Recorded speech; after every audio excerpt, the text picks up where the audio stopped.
Good morning, everybody. We'd love to welcome PGA Tour Commissioner into the interview room to help us kick off the 2023 Players Championship. As we all know the drill, we'll give Jay the mic for some opening remarks and then open it up to questions. Jay? Thank you, Laura. It's awesome to be with all of you here today as we kick off the 2023 Players Championship. I want to welcome all of you to Ponte Vedra and this, our 49th playing. It's hard to believe that we are just shy of the event's 50th anniversary. It is remarkable, absolutely remarkable, to reflect on the tournament's history and continued growth over the last 10 years, including a world-class field that is consistently amongst the strongest in golf.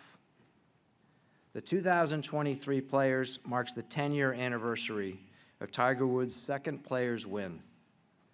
Since then, there's been a new champion each year, which speaks to the strength not only of the field, but also the venue and the Players Stadium course at TPC Sawgrass. As always, I'd like to thank our proud partners, Morgan Stanley, Optum, and Grant Thornton.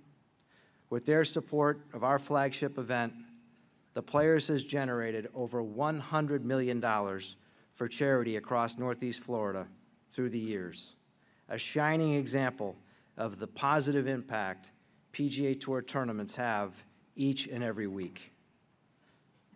For our fans, the 22 hours presented on NBC and Golf Channel will have limited commercial interruptions, and PGA Tour Live on ESPN Plus will produce more than 150 hours of live coverage throughout the week over 4 streams.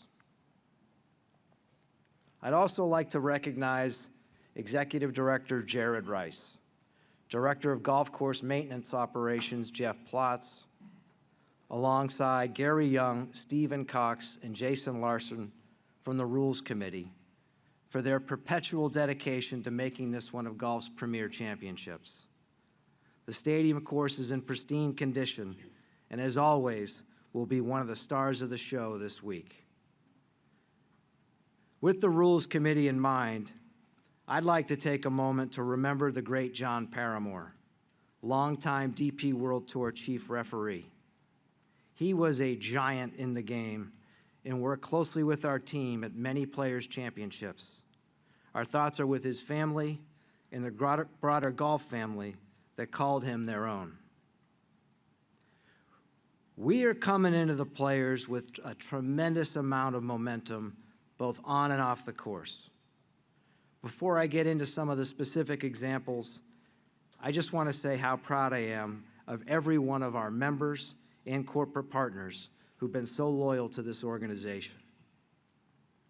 I've just come out of a player meeting, and it's inspiring to see the continued level of commitment, communication, passion, and investment they're all making in this organization, and the level of competition they are exhibiting while doing so. I'm going to say this: it's a great time to be a PGA Tour fan and a PGA Tour player. Competitively, we've seen a supercharged first 2 months of the year, and it's clear that the PGA Tour stars have been inspired by the opportunity to compete head-to-head more regularly on some of golf's biggest stages. Jon Rahm enjoyed a historic stretch with 3 wins and 4 starts, including a Genesis Invitational victory, where he hoisted the winner's trophy handed to him by none other than Tiger Woods. Scottie Scheffler defended his title at the WM Phoenix Open on Super Bowl Sunday in front of the largest crowds we'll see all year. Max Homa further solidified his position among the world's best with the win at the Farmers Insurance Open. And last week, Kurt Kitayama won his first ever PGA Tour event against a stacked leaderboard at the Arnold Palmer Invitational presented by MasterCard. And over the last month, we've seen the top position in the official World Golf Ranking change hands on consecutive weeks, from Rory to Scotty to John, who now sits at the top. During that same stretch, We've also witnessed the fabric of the tour shine through as the ultimate meritocracy. At the Honda Classic, we had 34-year-old rookie Eric Cole, whose long and winding path to the PGA Tour included 54 mini-tour victories. He forced a playoff with Chris Kirk, whose own journey overcoming adversity has been well documented. It made for great storytelling, an amazing theater, and it plays right into our 2024 competitive framework that I'll touch on in a bit. A point of emphasis for our organization has been delivering the PGA Tour to fans where they are and making our sport more welcoming through innovation and strategic partnerships. Full Swing debuted to Netflix's 230 million subscribers the week of the Genesis Invitational and has been consistently in the Netflix top 10 worldwide. As a result of such strong performance out of the gate, Netflix announced earlier this morning that they are officially greenlighting Season 2 of Full Swing. Our streaming partner, ESPN Plus, brings its 25 million subscriber base to golf, and 60% of those subscribers are between the ages of 18 and 44. PGA Tour Live bookends perfectly with our linear partnerships with NBC, Golf Channel, and CBS. Together, our collaboration has resulted in mic'd-up players, more golf shots, more technology, new camera angles, new cameras, and some familiar voices in new roles. We've relaunched both the PGA Tour app and website this year, and we've averaged 88 million video views each week across our social platforms. Those numbers were nearly doubled at the WM Phoenix Open and Genesis Invitational earlier this year. In the last 3 months, we've broken ground on both the DraftKings Sportsbook at TPC Scottsdale and the TGL facility in South Florida at Palm Beach State College. We recently announced a new mixed team event, the Grant Thornton Invitational, for our challenge season as part of our strategic partnership with the LPGA. Our strategic alliance with the DP World Tour continues to strengthen. We're looking forward to again co-sanctioning the Genesis Scottish Open, along with crossover opportunities at the Barracuda Championship and Barbasol Championship. Our two organizations are working closely on commercial opportunities, and perhaps most exciting this year, the top 10 finishers in the DP World Tour's race to Dubai will earn PGA Tour cards for 2024. Speaking of 2024, I want to spend some time framing our 2024 and beyond approach, which we unveiled to our membership last week after much thought and discussion, and ultimately, unanimous approval from our board. I know you'll have questions on the details, but at the heart of the changes announced is our effort to present the best possible PGA Tour to our fans and provide maximum benefits for every PGA Tour member across the board.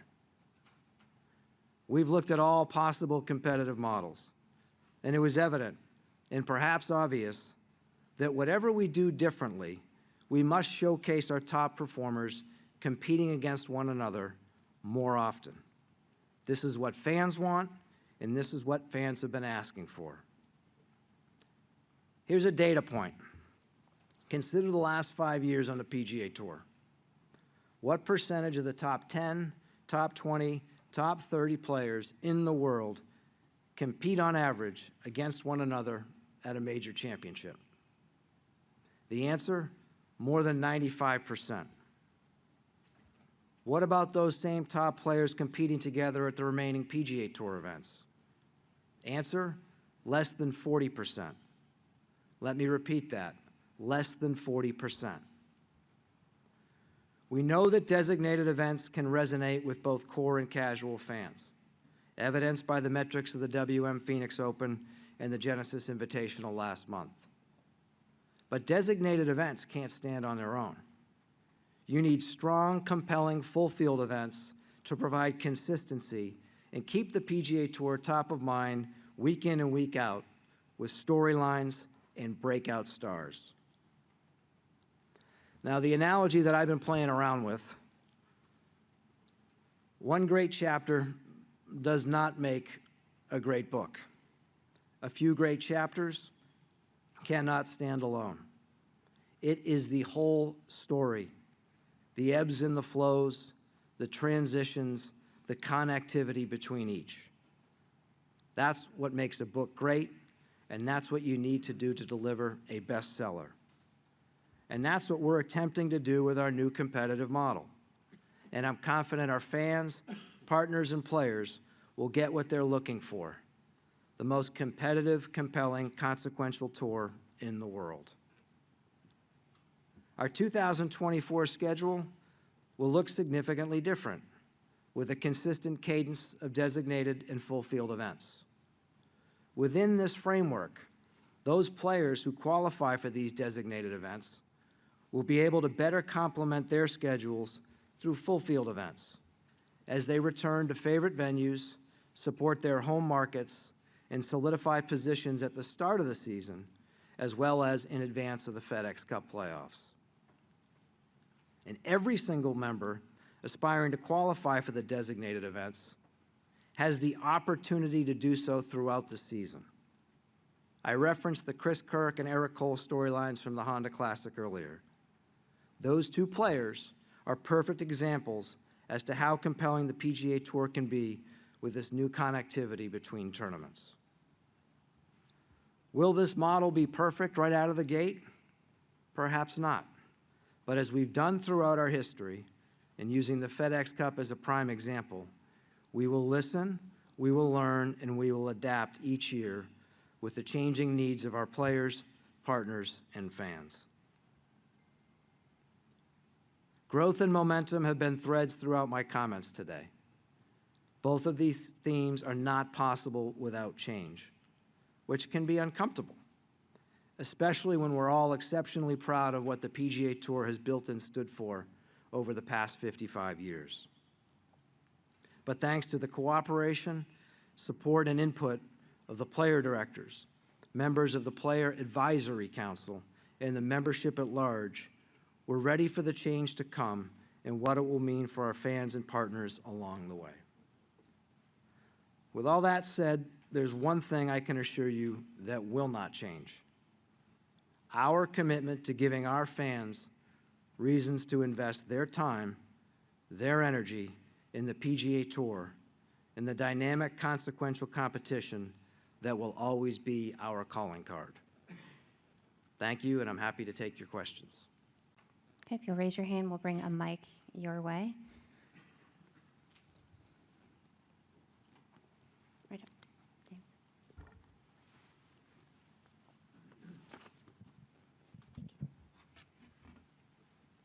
Over here. Hey, Jane. So you mentioned that this week's event is going to be broadcast with limited commercial interruptions. I'm wondering what, if any, changes have you discussed with tour leadership about the commercial load during PGA Tour broadcasts?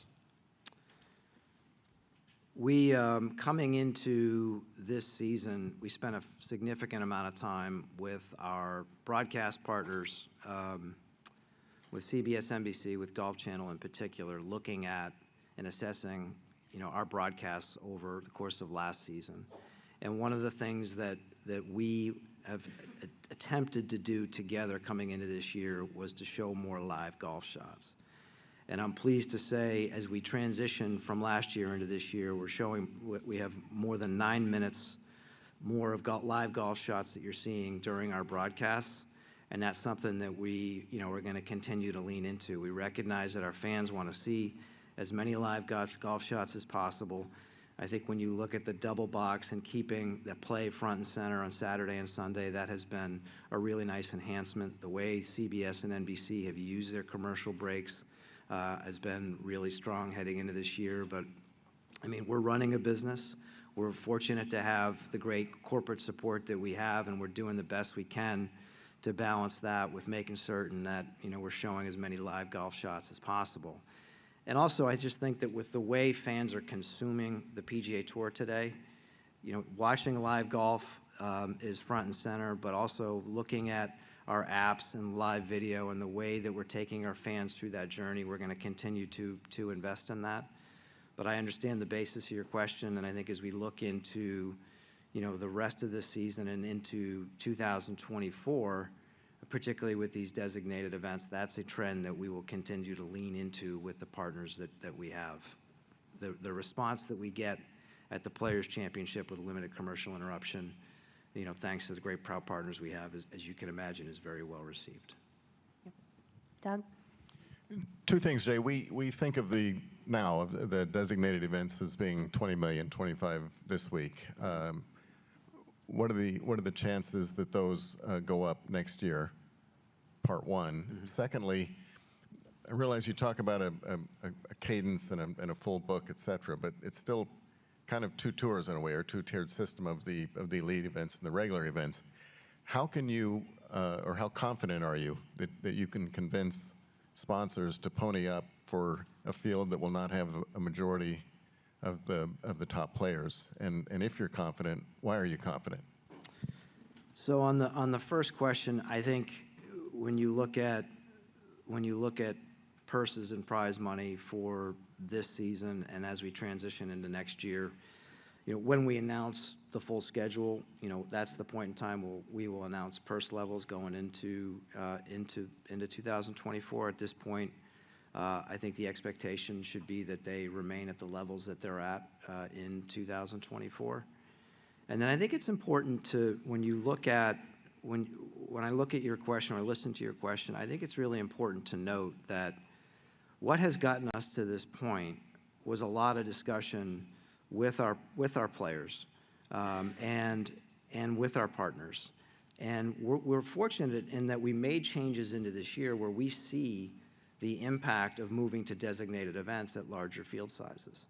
And so when you look to the future, being able to balance our entire schedule between designated and full field events is absolutely critical. And by keeping these field sizes at 70 to 80 players, that allows us the opportunity to make the field sizes at all of our full field events as strong, if not stronger, going forward. And all of our modeling suggests that. Candidly, we've seen some challenges with player fields early in the season. We've had a 20% decline in exempt members that are participating in some events. That's something that we recognized was going to happen as we came into this year. We made the changes last summer. And we feel that ultimately by having field sizes the way that we are going to have them next year, that puts the entire body of work, the book that I was talking about, in the strongest possible position, because those tournaments are going to have a number of players that are playing in these designated events that will be playing. And if you look at the overall cadence, the fact that there are stretches between designated events, the fact that we don't have isolated events, which is a big issue for us this year, the fact that we will not have designated events between late June and the end of the year, so players are playing their way into the playoffs and competing for positioning, not only in the playoffs, but for the following year. I think all of that together leads me to believe that the incredible corporate partners that we've had, and I look back over, I look at the pandemic and the challenges we've had and the changes we've made to our schedule and the way that they not only stood by but leaned into returning the PGA Tour and returning golf to, really over the last year and a half. We as a partner need to make certain we're doing everything we possibly can in the context of this change to make certain that the yield, the value, continues to grow. And so when you look at the overall portfolio, the overall presentation of the PGA Tour and what we stand for, I feel confident that we'll be in a really good place as it relates to 2024, because when you deliver what the fans want, ultimately that's what your corporate partners want. And when you have top players competing together more often, as we've said we're going to do, those same storylines are going to come through, and the connectivity between, over the course of the season, I think is something that right now we don't fully understand, but when we get into it, I think is going to be extremely compelling and is going to help all of our events grow and succeed. Two in the back, please. Go ahead. Hi, Jay. Hey, Jay. I think everyone can appreciate how this restructuring benefits the PGA Tour, but you say the strategic alliance is only getting stronger. Yeah. How can these changes specifically possibly benefit the DP World Tour? Well, I think when you look at,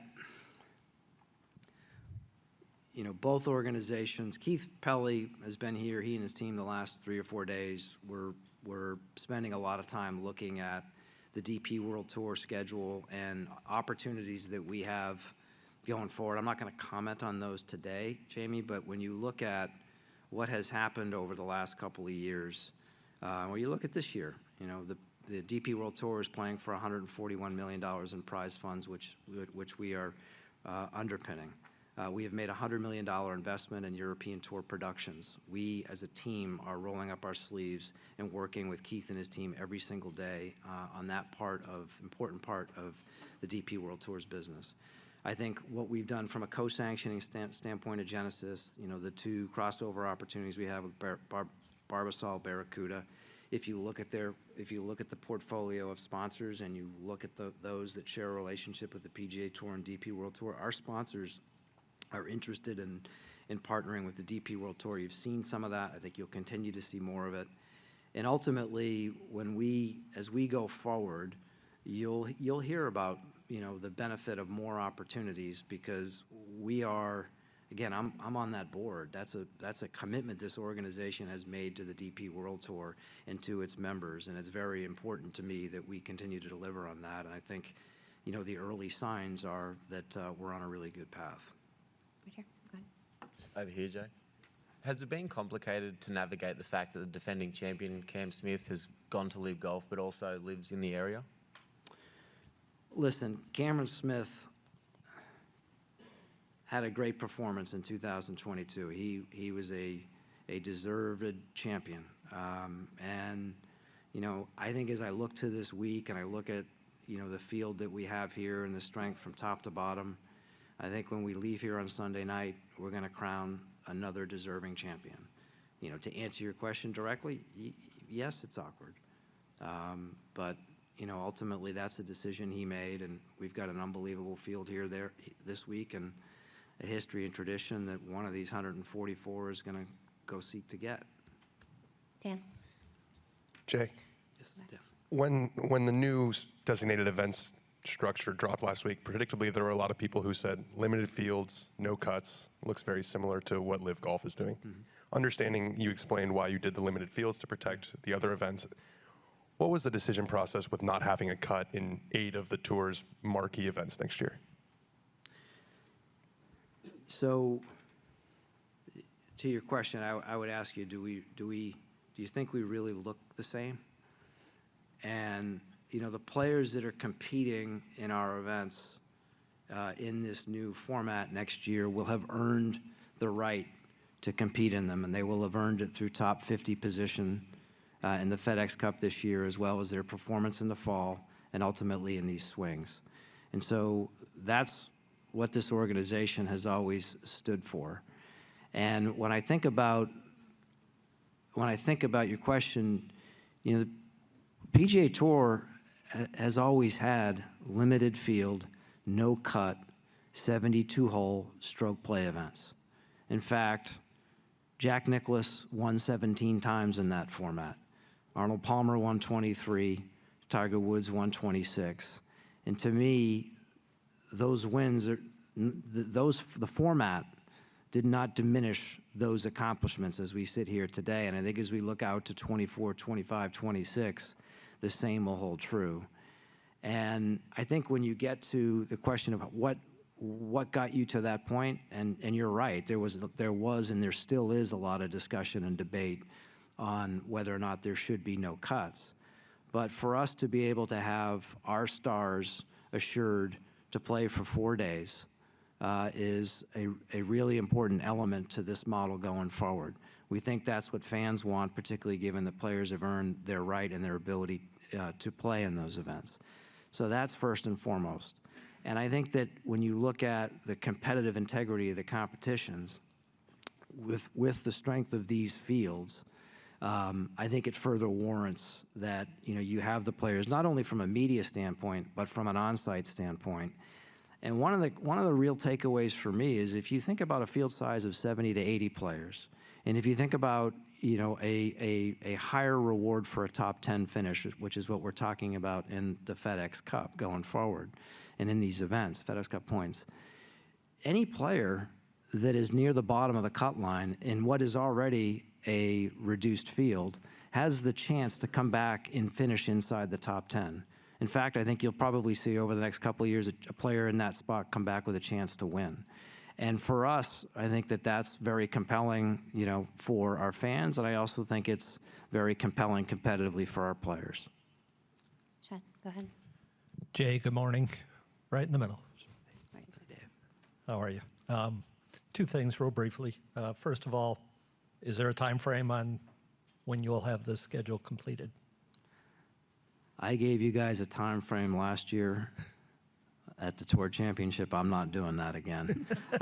I think the time frame is, if you look at when we traditionally announce our schedule, which is mid to late summer, that's when we'll likely announce our schedule for 2024.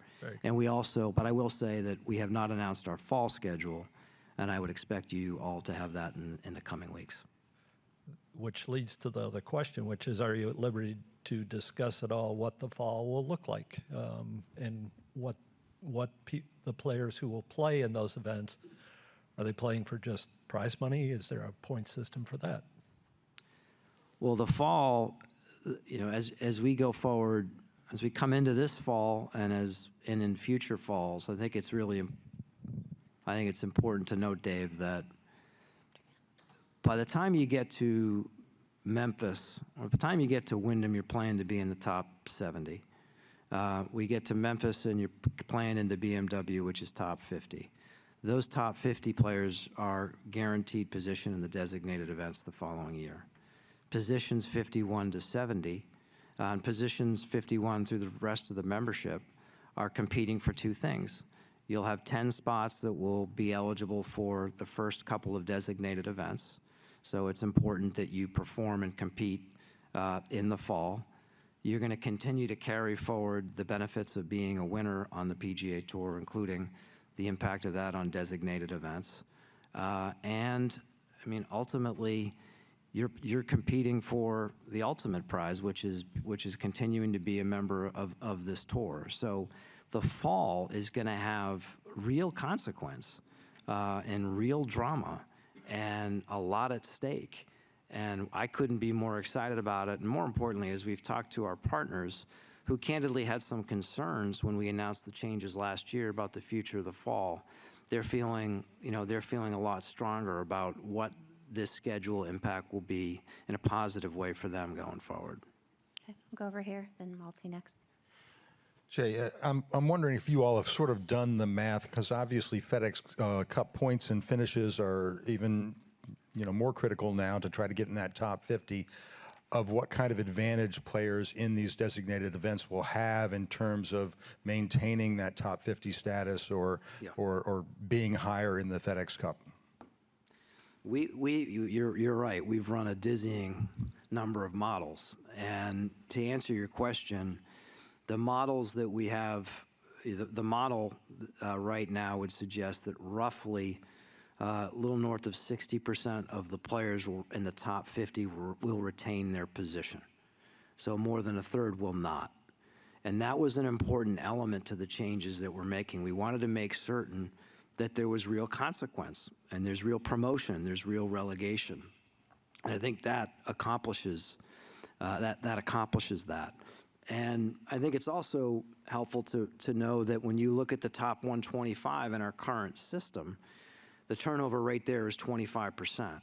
So the turnover rate within the top 50 is greater than what it's been in the top 125 in the past, which fully supports the fact that players have the opportunity, based on their performance, to play their way into these designated events.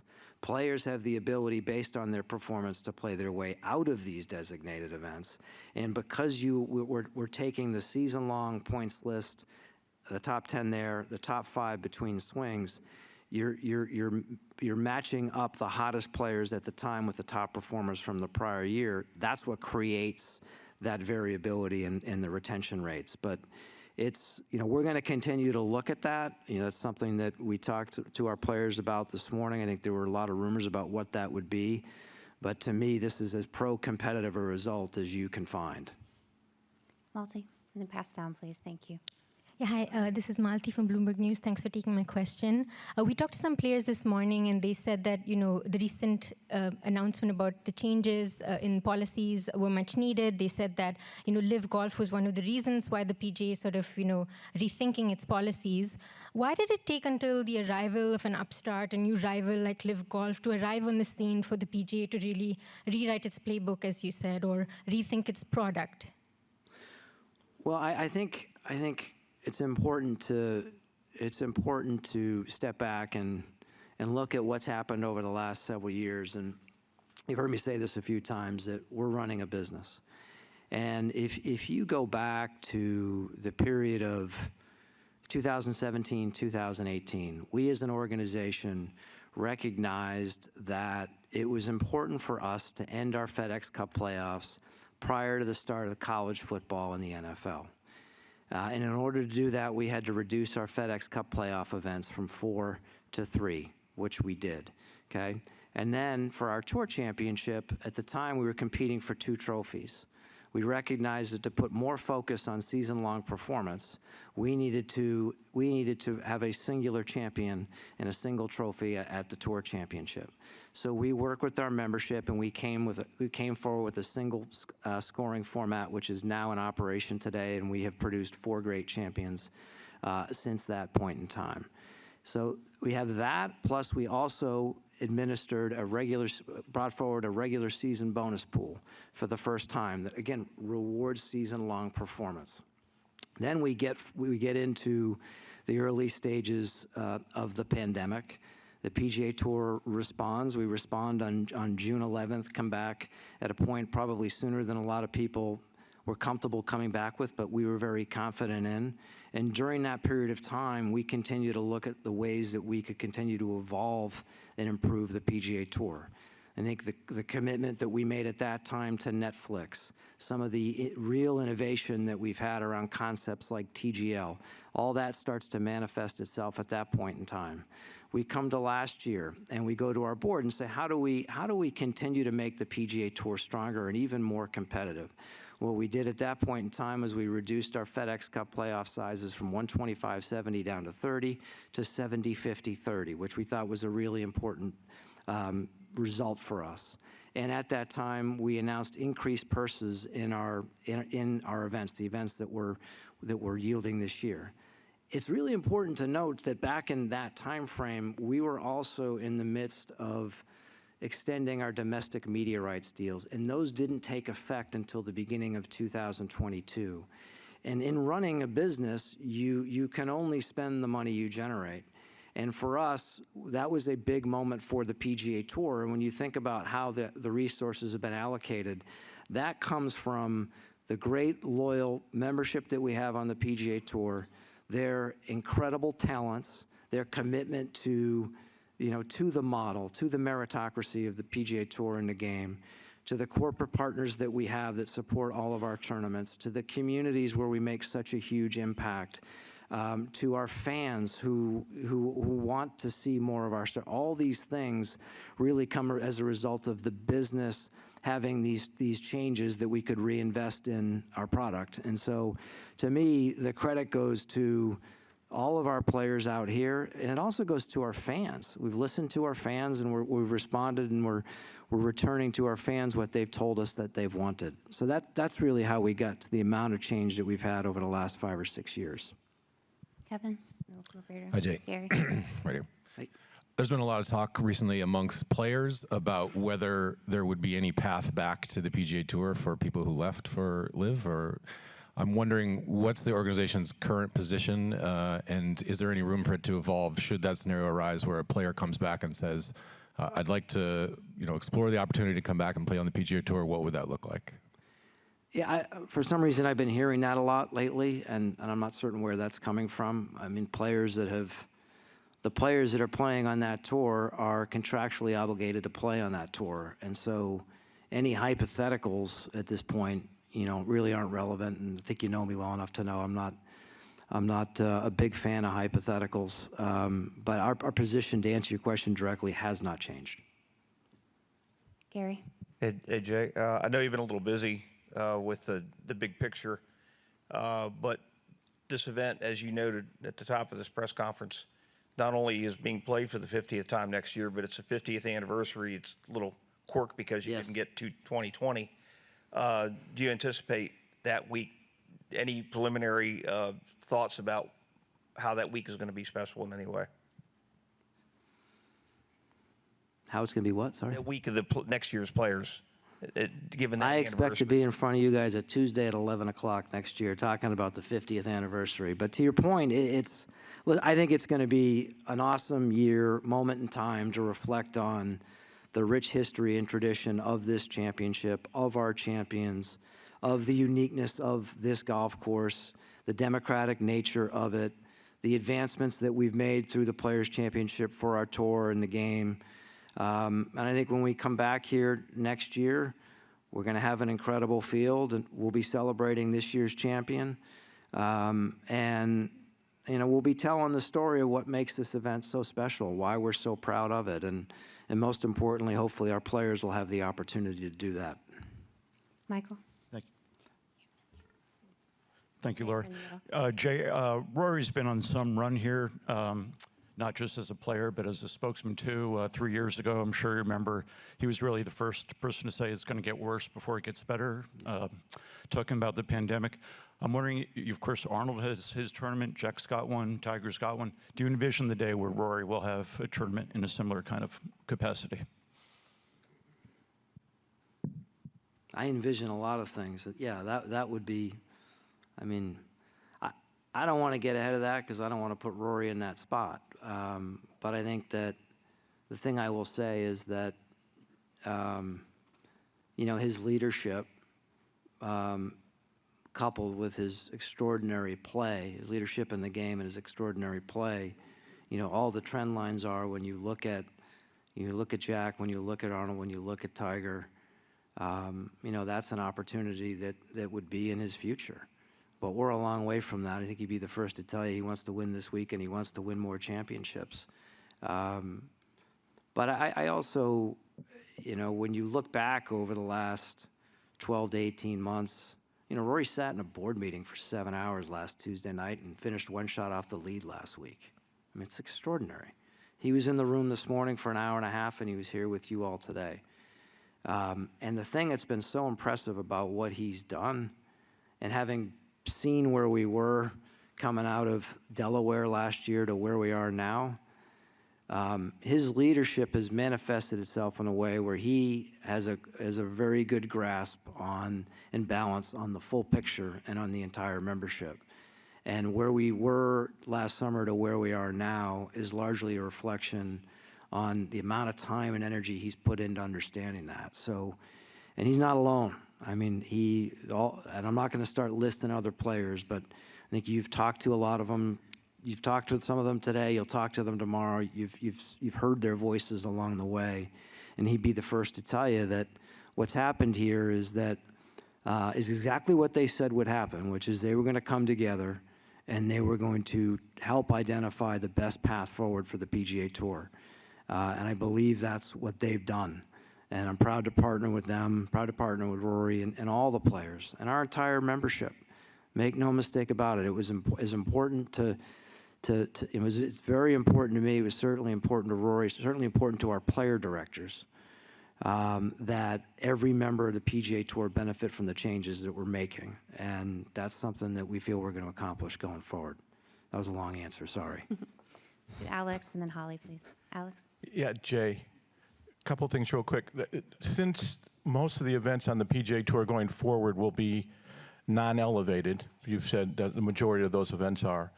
If a sponsor or a tournament wanted to up its purse to a level that may be beyond an elevated event, would you be in support of that? That's a conversation I'd be happy to have with our sponsors. It's not a conversation we're having right now, but as we get into this, I think there are a lot of different ways these conversations will go, and that may be one of the considerations. And then secondly, there's been a lot of reporting about the World Golf Championships and match play in less than a month, and that it's going to be gone. Are the WGCs, have they run their course in your mind? Well, first, as it relates to the Dell Match Play, the WGC Dell Match Play, I do want to thank Austin Country Club and Dell. They've been tremendous partners to the PGA Tour. I think as we go forward, we're going to continue to, to your question, have they run their course? Right now, the only remaining WGC we have on our, that we're currently contracted to would be the WGC HSBC Champions. We've not played there in 3 years, and it's difficult to foresee when we would play.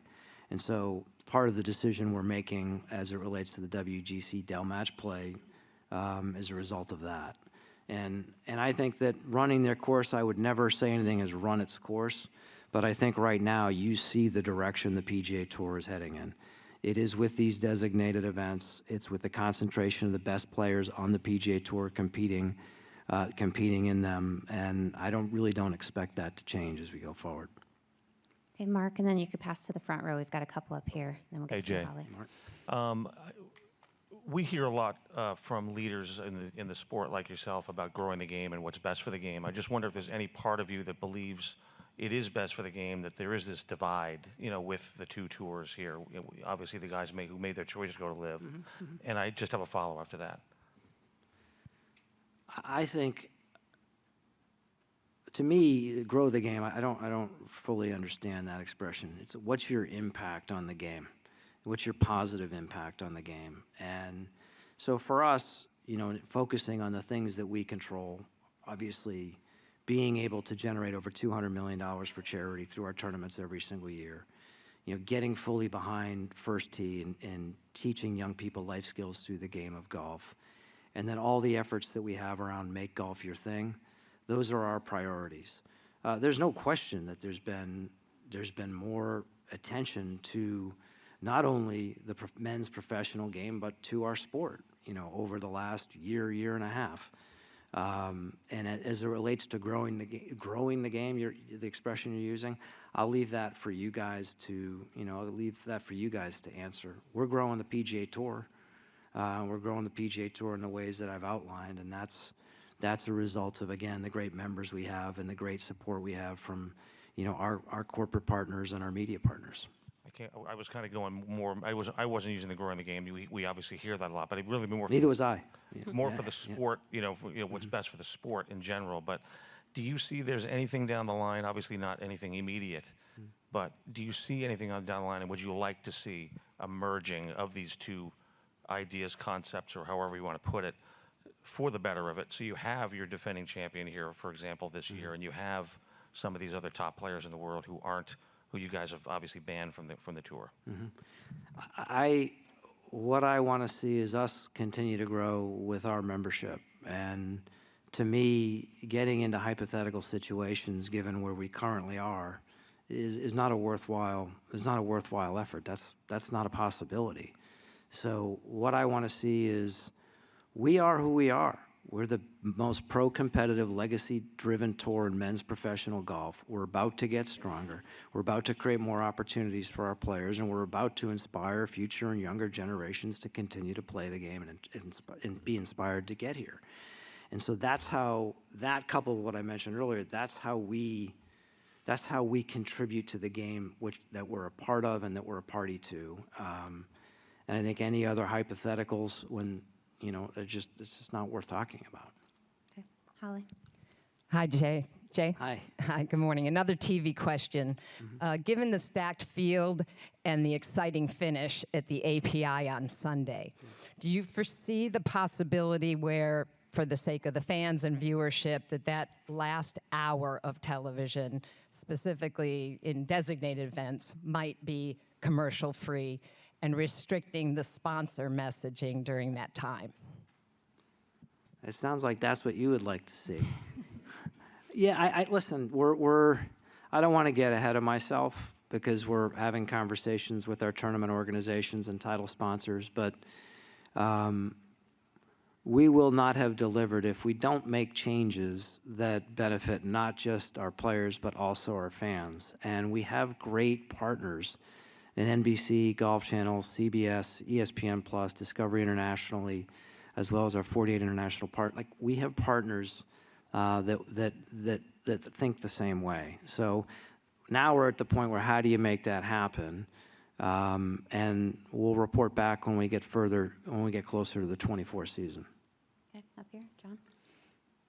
Jay, hi. The Sport Resolutions panel met a month ago, and we haven't had a decision, and it looks as though it could be some time. And I know this is hypothetical, and I'm sure you'll be able to answer that. But that's right. What would happen if they were to rule in favor of LIV? How would that? Yeah, how would that affect the special relationship that exists between the PGA Tour and the European Tour? That is.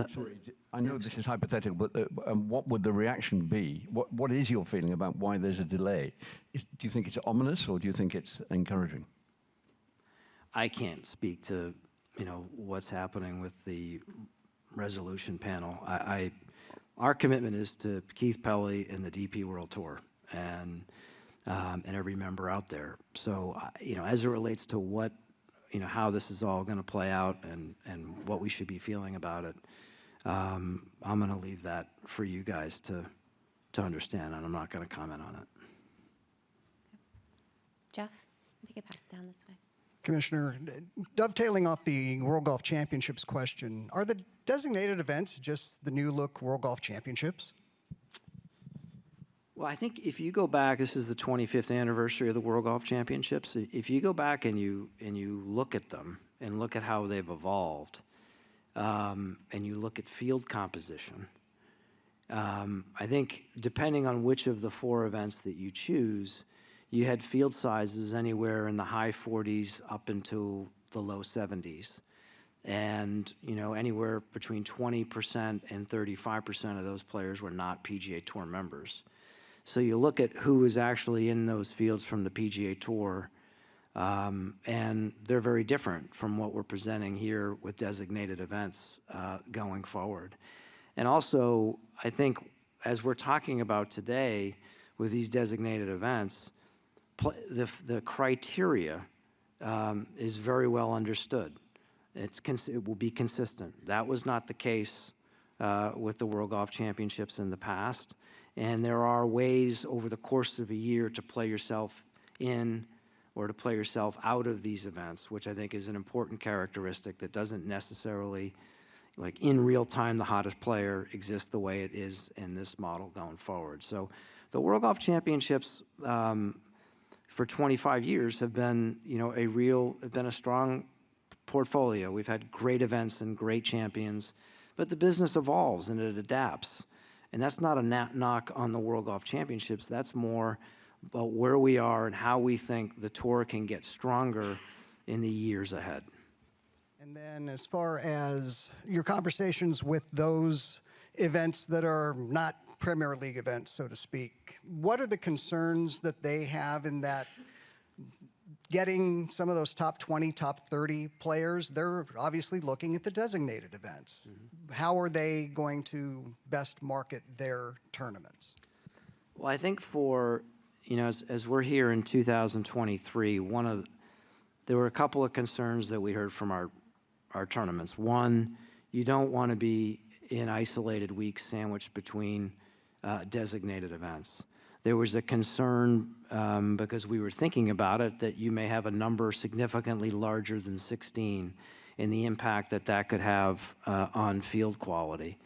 And so now that we've made the decisions that we've made and we're having conversations with our tournament organizations and our sponsors, I think tournaments themselves realize that they're in a position to compete for fields, which is what tournaments have always done. I've run tournaments. And now, I think when you think about starting the season, and whether you're a player that's qualified to play in designated events or not, you're going to have to get off to a fast start. You're going to see players try and get themselves well positioned at the start of the year, adjust their schedules. I think the fact that certain players have historically played certain events, we maintain that flexibility, which has always been so important. There aren't rules from which to play.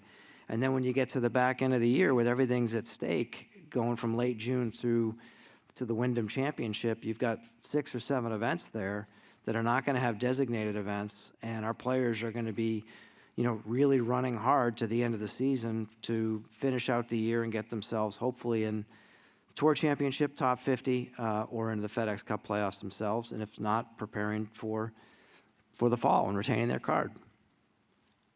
Adam, thank you. Jay, I think you've said this publicly yourself, but if not, members of your staff have, that there's more than 8 tournaments that would like to be these designated events. Mm-hmm.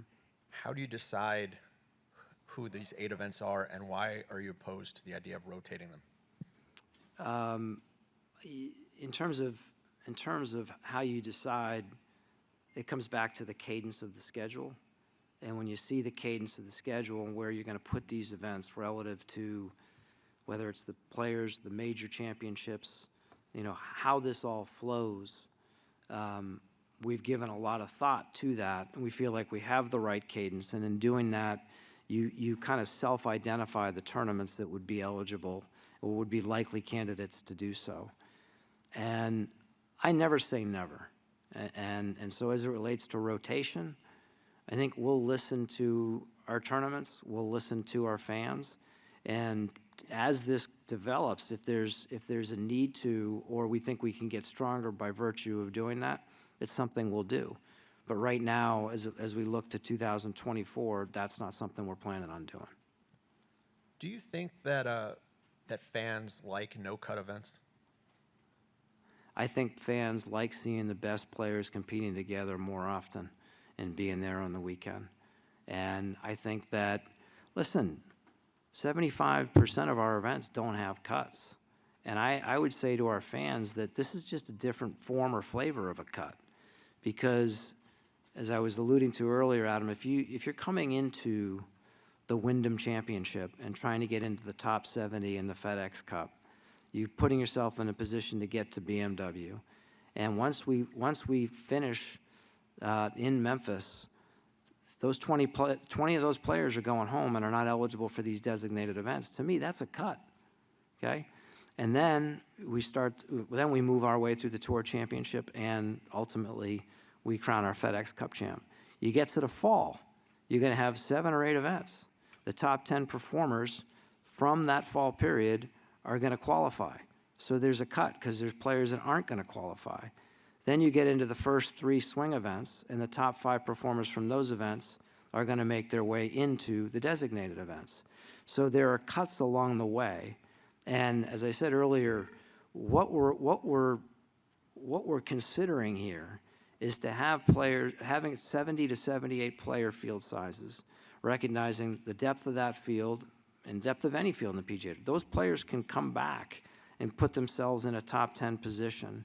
And given the way that we are, given the emphasis that we're placing as it relates to FedEx Cup points, the way prize money will be allocated, the importance of that concentration of players in the official World Golf Ranking, there's going to be an awful lot to play for Thursday, Friday, Saturday, and Sunday. And I think the trade-off in having a quarter of your events be that way, particularly given that that's something that we've done in the past with up to 8 events in 2019 versus 11 this year. So I really feel that fans, as we get into this and you actually see the results of it and some of these storylines develop, I think fans will appreciate, what we've done here, but they'll be the judge, and we've given a lot of thought to making certain we put ourselves in that position. Rex? Jay, Rory was in here earlier and he was asked about the difference between the final product, what's going to be the schedule next year, versus what was kind of recommended at the Delaware meeting. And he kind of pointed out some pretty dramatic differences. It seems to me there was more designated events and smaller fields. How delicate was that balance between what we ended up with and what they wanted to see? That's great.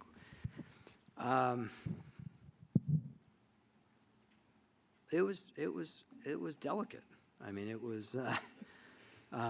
when I go back to that point in time, and I was referring to this earlier when I was talking about Rory, and it applies to all the players that were in that meeting. And I mean, coming out of it, you were looking at, if the retention rate now is in the low 60 percentile, if it was close to 80% and the field sizes were a lot smaller, how does that look to, the broader PGA Tour membership? And how does that look to fans? Is it the most pro-competitive model that we can put forward? And to everybody's credit in that room, once we saw it, once we knew what the interest was, there was an openness to making certain that we could adapt it in a way that served the broader membership, served our partners, and actually benefited everyone. So there have been a lot of conversations. There have been a lot of bad ideas that we came up with along the way. But candidly, I think the level of discussion has been really helpful and got us to the point that we're at today. But that's where we were, last summer. That's the spot we were in. Bob? Jay, you covered this earlier with the match play, and obviously you've got a lot of priorities here, a lot of things you've been talking about. But is the idea of a match play format not in the immediate future, or could that just become is there a chance that could just be a regular non-designated event somewhere at some point? Yes. Yeah, I think for right now, for next season's schedule, it didn't work. But, match play has been, a staple out here. It's been a staple on the DP World Tour. And I think that that will certainly be a consideration as we go forward. In the back. Hey, Jay, back here. These designated events are designed to obviously have the best players playing at the best events. But I think something that has left to live are the Brooks Koepkas, the Patrick Reeds, the Bryson DeChambeaus. These guys were kind of pivoting to wrestling the heels, and they sort of generated a lot of storylines outside of you're going to have some of the best players playing at the Players' Championship. Do you think having the top 30 players at these isolated events is going to generate more of these, not to say venom, but more of a rivalry storyline? Because as we've seen in full swing and covering the sport, a lot of these guys are friends. I'm wondering if you've kind of thought about that. We think about everything, and I think you've seen early on in this season with these designated events and the strength of field and the names at the top of these leaderboards that they want nothing more than to beat each other. And they want to do that every single week. There's tremendous respect amongst each other for the talents that are there, but that drive is as ever present as it has ever been on the PGA Tour, and I think that will continue, not just in designated events, but every full field event. Winning out here is extremely difficult to do every single week. That's why you see the emotion and the energy and the passion every single Sunday night when we crown a champion. And I think that the rivalries on this tour are strong and will continue to be stronger, particularly as we shine more light on our stars and all of our players. Because the reality is, you can't look at this in a short time frame, because the stars of the future are the stars you don't even know exist yet. And this platform is going to produce them and identify them and bring them forward to compete in full field events and to compete across the entire FedEx Cup schedule on the PGA Tour. Brendan, Hey, time Jay. for a couple more. Hey, Jay. You mentioned in your opening statement, maybe this isn't perfect, and you'll go back and re-examine that. And I wonder if you can kind of expand on that and how realistically malleable some of these things are, and then what's that balance of change versus creating some continuity so fans know what's happening every year over year, especially a casual fan. Yeah, I don't want to overstate. We'll listen, we'll learn and adapt, but we're firm on what we're doing in 2024. And so you listen to your fans. We do that through our fan council. We'll continue to listen to our players. That manifests itself through our player advisory council. More conversations we're having with our players in the coming weeks at tournaments. More discussions that we're going to have with our sponsors, our title sponsors, marketing partners, and ultimately media partners. But we'll learn, just like we learned this year. We'll learn along the way, and we'll apply that learning where we think it's going to be to the betterment of this organization and all of our members. But I just think that's a huge part of probably what a lot of people don't see, but what I'm really proud of with our team, which is there are no sacred cows. We're just trying to get to the best possible outcome, and that is to continue to grow this tour and its preeminence. Doug, and then I think we have two more final.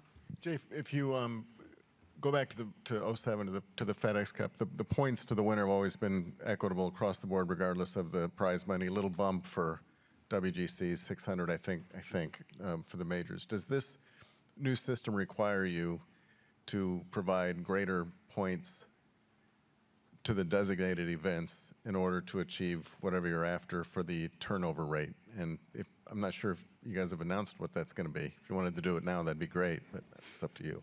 We haven't, but I think that, again, going back to Brendan's question on the learnings, one of the things that we learned coming out of the Tour Championship was that players want to compete against each other more often, but players don't necessarily want to be told where they need to compete.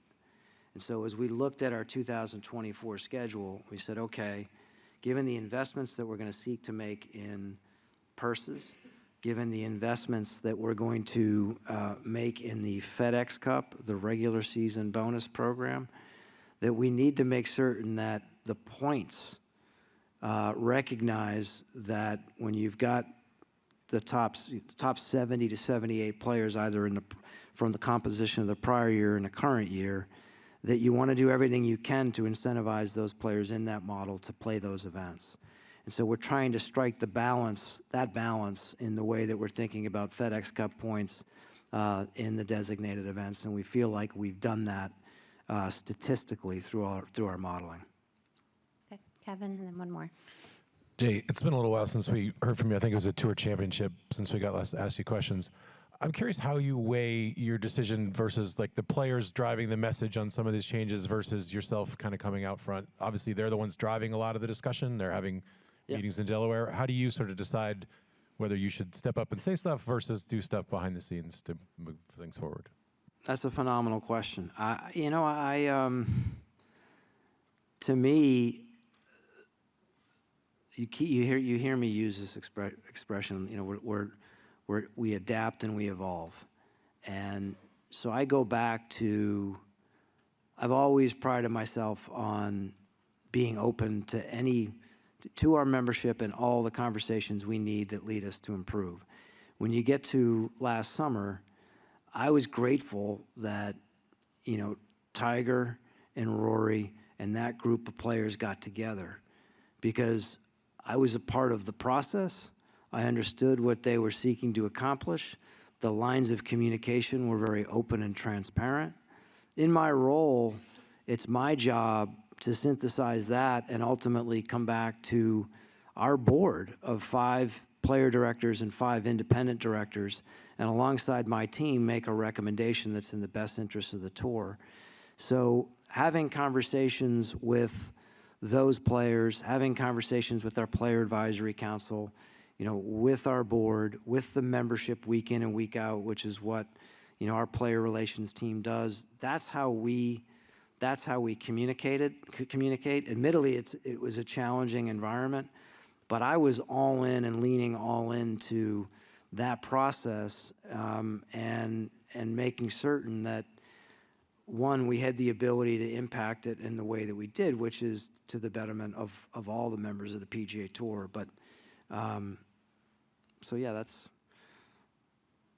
that gives me energy being a part of that. Like, I love every second of it, and I'm thankful for it. The alternative is no communication, and you don't understand where your top players are, and you don't understand where your membership is. And we do. Okay, last question here. Yeah, I had the same question as Kevin, so I guess just to continue that line of thinking, how different is that for Tiger and Rory and these top players to really be getting on the same page and getting in a room and thinking more as a team? How different is that than the few years before that? Well, it's different.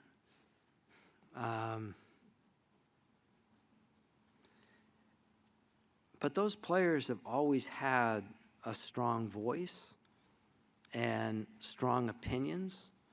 And I think that they've always felt that voice and that opinion could be heard. But I think if you look at that 2, 3, 4 years ago, it was probably as individuals, not as a larger collective. And that's what was different. And to me, if you go back to the origins of this organization in 1968, and when Jack, Gary, and Arnold broke away from the PGA of America, in many respects, when I look back at this point in time, that's what I look at, which is they came together for the betterment of men's professional golf, touring professional golf. In this point in time, those players, and it's broader than the group that was in Delaware, they came together to help participate in shaping the PGA Tour in a positive way for everybody else. So it was definitely different. Jay, thank you so much for your time. Thank you, guys. Thanks, everyone.